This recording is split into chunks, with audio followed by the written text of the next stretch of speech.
Welcome back to my channel. Today we're going to be talking about how to power through your first quarter life crisis, because you're probably going to have more than one, especially in your 20s, if you would even call that a quarter life crisis, because technically that would mean that you're going to die at 80.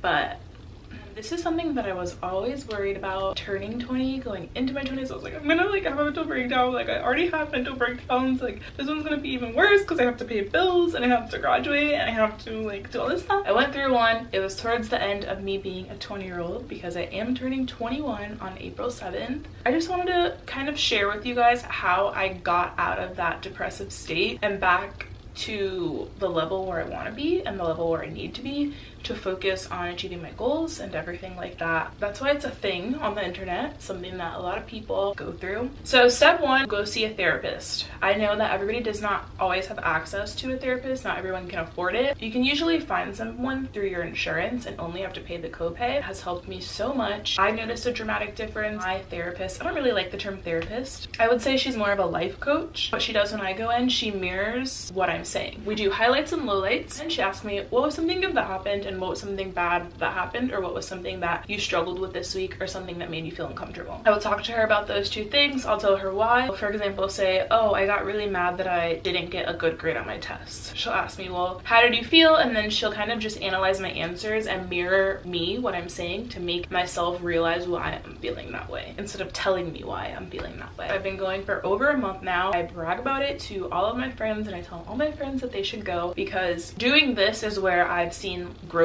in myself mentally. Succeeding and being successful and staying focused and positive is all about your mindset. So it's all about your inner thoughts. Therapy and or going through a life coach, psychologist, whatever you want to call it, is just another way of training your mind and making your mind stronger. How you would go to the gym to get a really nice body, you go to a therapist to get a really nice head, because your head can be fucked. That's basically like my training for my mindset. And obviously there's still things that I have to work on personally without my therapist. This is something that I really want to invest in for the rest of my life. When I get a career, I want to set aside part of my paycheck to go see a therapist, because I think that it's so important, especially during transitional phases of your life. So if you're moving, if you're going to college, if somebody just died, if something big is happening, therapy can help so much with just what you say to yourself, thoughts in your head, mental. It also gives you somebody outside of your circle to talk to. So you don't always want to go talk to your friends because you feel like you're complaining too much. You don't always want to go talk to your family because you don't want them to be worried about you 24/7. This gives you a good outside source to speak to that's not in your family, that doesn't have a bias. Right now I go once a week. I do want to start going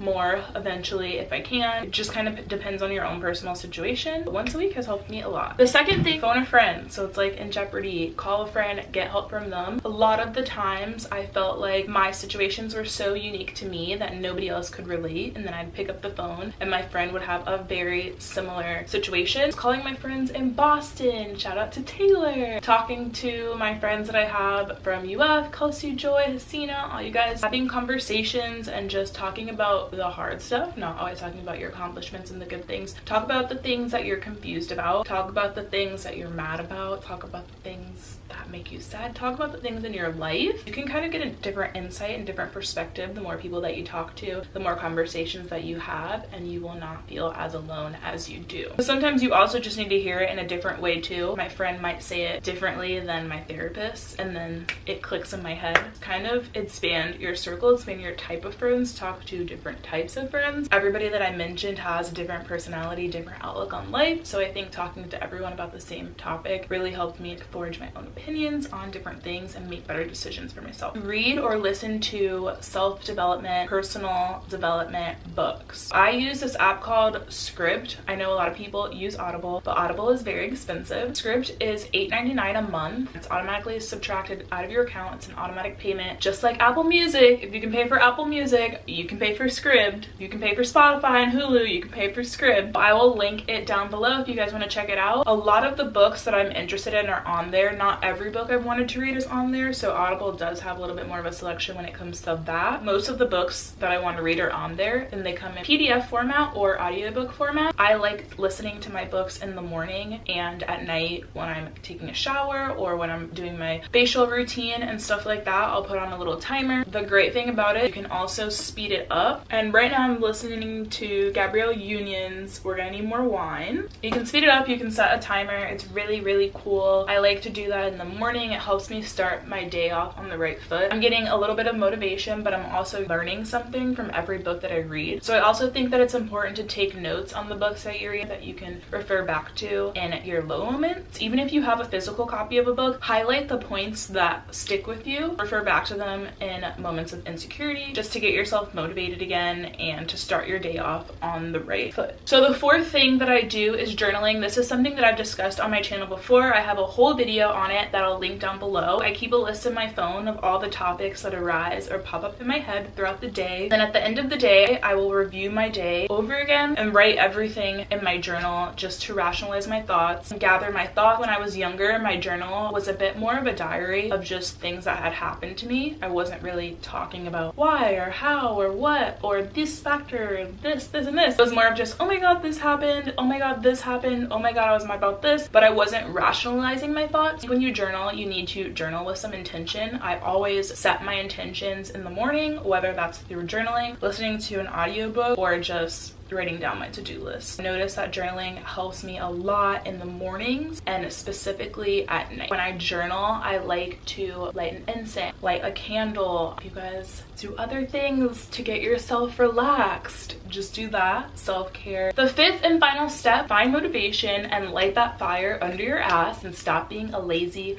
weak bitch. I find motivation in YouTube, so I have a whole playlist labeled self-development. If it's for work, retail, stuff that I can learn about selling. I'll link some of the videos from my own personal development playlist down below in the description. Something that has helped me a lot has just been literally quotes.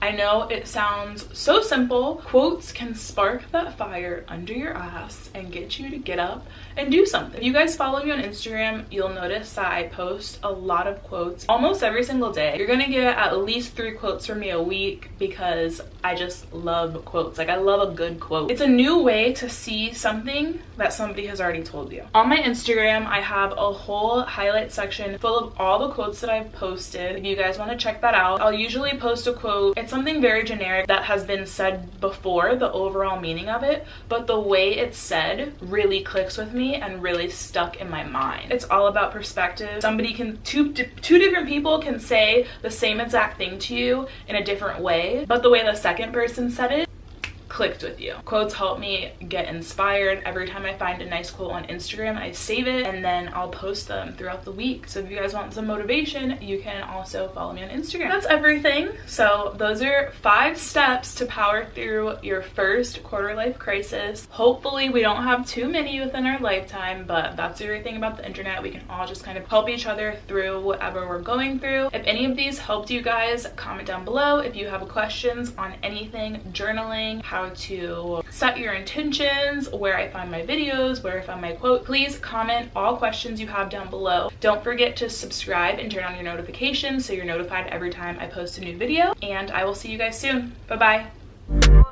Especially when you drop it on the floor, I can't hold you down, just let me know.